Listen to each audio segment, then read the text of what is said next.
We all have something that brings us back to childhood. Whether it's a movie or song or a book, we all have our nostalgic bubble. And my nostalgic bubble is the album Californication from the Red Hot Chili Peppers. When I was a kid, my mother used to listen to this album all the time. And even if at the time I didn't understand the lyrics of the songs, which is honestly not a very bad thing considering how harsh the lyrics can be. I really enjoyed this album for the musicality and the melody of the songs. It's only later, while by learning to understand good enough English, that I started to also understand these texts and to like them for what they were telling, and by the subjects the Red Hot Chili Peppers were talking about, which were these subjects were pretty hard and pretty serious compared to most of other rock bands from their time, and my personal favorite song from this album is the eponymous song, so Californication, written by Anthony Kiedis. These songs went out in 1999 and became immediately a critical hit and very popular. This album, so Californication, is probably the most successful album of the band, with some 50 million albums sold, which is pretty ironic when you think about it, of the whole point of the song Californication and in general the album is to criticize the star system, the show business of the Western civilization, and to criticize the consumerism of cultural products in all Western countries.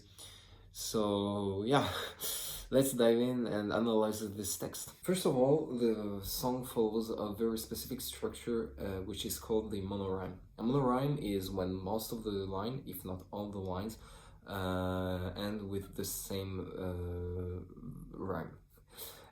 In this specific case, we have the rhyme with the title, Californication, with, for example, the words elation, quotation, civilization, location, constellation, and so on.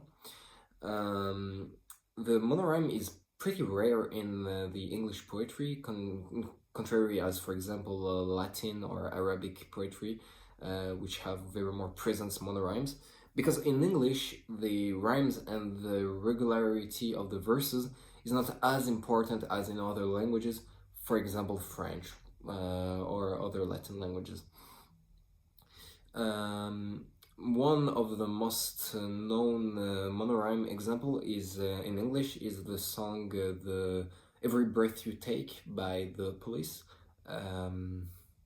Now with the title. The word Californication was first used in the 60s by the Time magazine to describe the influence of California over the other states of the United States.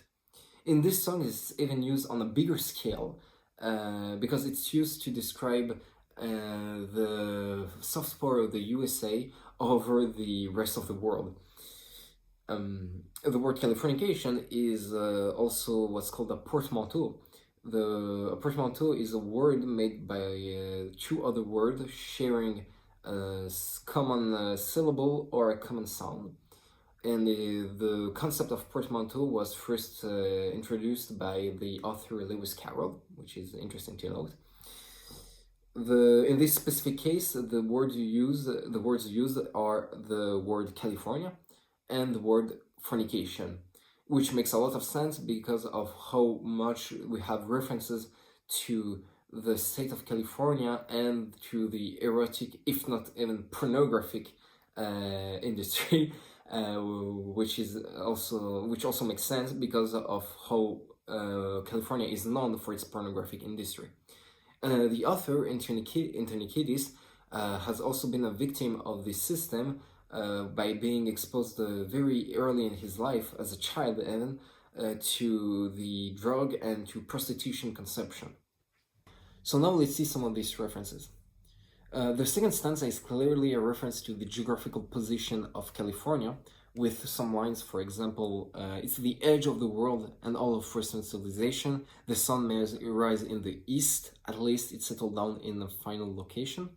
Um, this can also be seen as a metaphorical description of the human history, with the first civilization appearing in the east, but settling down in the west.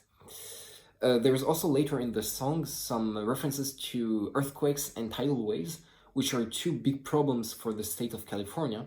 But again, this can also be seen as metaphorical description of the struggle an artist go through and that push him to create more and better art, which is even literally described with the line destruction leads to a very tough road, but it also breeds creation, which personally makes me think that it's also a reference to Anthony Kiedis' life, his own life. As I said earlier, there is a lot of erotic and pornography industry references in this song. For instance, the celebrity skin is used to talk about an aging star, but it's actually the name of a magazine that publishes nudes pictures of celebrities.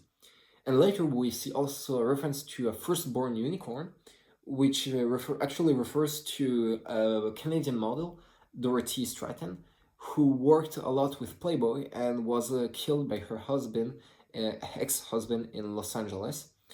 After this, a book was written named The Killing of a Unicorn, and this book tells the story of her life and death.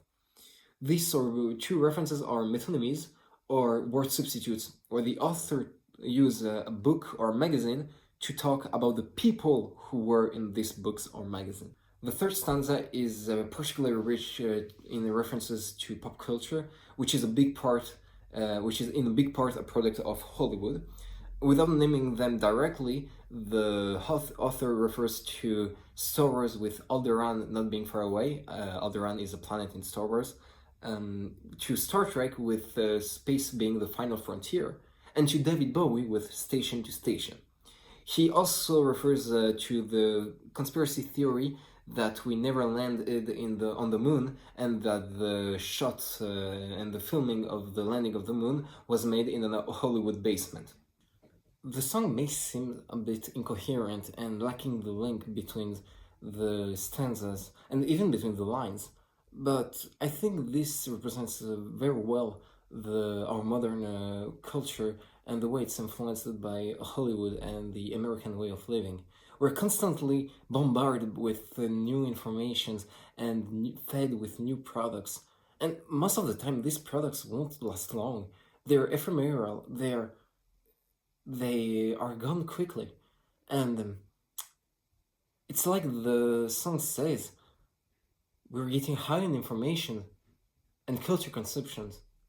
And I think this is the main and very important message of this song.